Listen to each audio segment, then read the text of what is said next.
We've got a brand new signature shoe on the horizon. It's not available quite yet, but back in February, I was invited to the official unveil. It was held during NBA All-Star Weekend in San Francisco, and with the OKC Thunder making their way over to the NBA Finals, I figured now's a good time to talk about these things.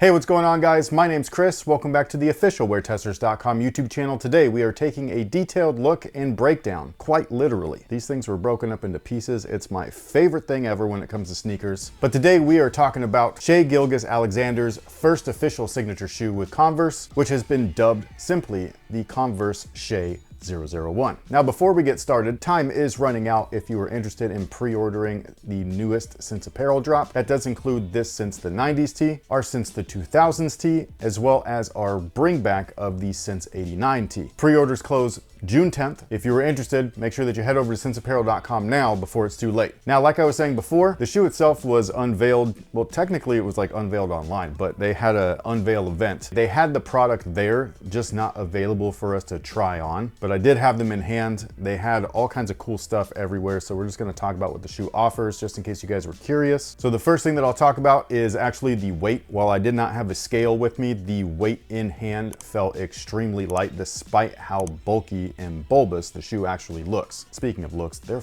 gorgeous. I gotta say, like this shoe is so refreshing for me to see in the landscape of modern basketball shoes, because god dang, they've all been looking the same. This shoe does something completely different. There's actually layering on this thing. There's paneling. They've done some really interesting stuff with the tooling. I just really like the shoe. I think that they look awesome. Like, they remind me of something that could have come out when I was in high school and going through my younger years of being a sneakerhead and a basketball player. You know, like those Answer 4 date, like the zipper. Bro, come on, it's sick. And some of the upcoming colorways outside of this butter colorway look fantastic. This gray one looks gorgeous. So does this blue one. The traction itself is of radial fashion. The midsole is really cool. They didn't say what kind of foam exactly, but it feels kind of like Cushlon, like if we're gonna be comparing things. There is a 4-foot Zoom Air unit. It is the stick of gum style, which is not my favorite. However, it's fairly thick and it's placed horizontally, not vertically. So unlike the Luka shoes, where it's placed in like the weirdest spot in the middle of your foot, it's like cushion for your second toe. Instead, this one's placed in a more normal area where it's going to be covering the ball of the foot over. Now, the aesthetically interesting aspect of this type of setup, at least for me personally, is that they're running with a double lasted midsole. And so what you've got is a traditional midsole, but it's housed within the upper. So when you're looking at the shoe, it's almost a clean, seamless look. You know what I mean? So what he's trying to really go for is something that is visually striking and appealing from a fashion perspective, but also takes care of him on court, because obviously that's where he gets down and dirty and, you know, does his business.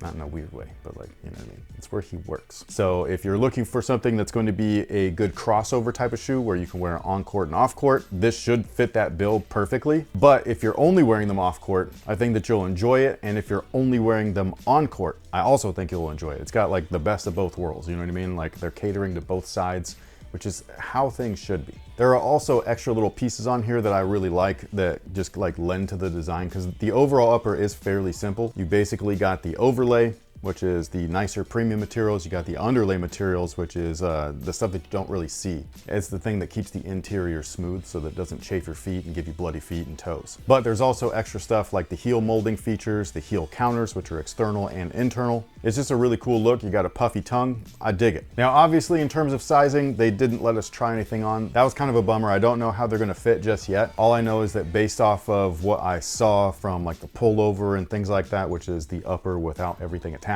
So when they're building shoes, there's something called a pullover, which is basically the upper, an unfinished upper. And then they'll use that to wrap around a specific last. So the last is a foot shape. The upper is considered the pullover, and then they're gonna mold that around whatever last they choose for whatever type of fit they want. But overall, I'm excited for the shoe. Not only is getting a new signature shoe fun, but getting a new signature shoe from an athlete that really does deserve it. Like, this guy's kicking ass this year, you know what I mean? He might be the MVP. He might get a championship. Like, this is dope, dude. Like, this is signature athlete. But with all of that being said, do we happen to have time for a question of the day? Do you find yourself gravitating more and more into dad shoes like Asics or New Balance instead of basketball sneakers from Nike or Jordan? No, I do try, but I don't like them. What?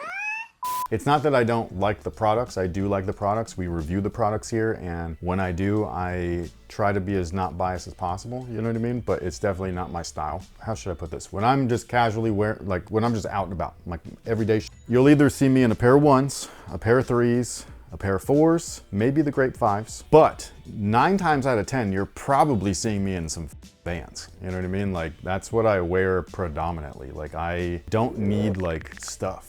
You know what I mean? Like I don't need cushion and tech and all that. I don't even want, my legs don't want it. You know, like when I'm done playing basketball, my legs hurt. My tendons hurt, my muscles hurt, ligaments, everything. I could feel all of it. Everything from the waist down is in pain. And when I wear shoes that have too much cushion and too much stuff in it, like a big ass shank plate that restricts flexibility in the forefoot, both on and off court, that kind of stuff like messes with my lower half in ways that is so uncomfortable that like I just can't stand it. So when I'm not playing basketball, I'm not wearing anything fancy or techy. It's either a favorite shoe of mine in a favorite colorway of mine, or a favorite shoe of mine in a colorway that I think like really has nice materials, like something like the Rare Air Jordan 3. Like I love those. But outside of that, I'm rocking Vans, dude. Like the, what is it called? The New School? Is that the one? With the yeah, I love that shoe, dude. I fucking love it. The materials are decent.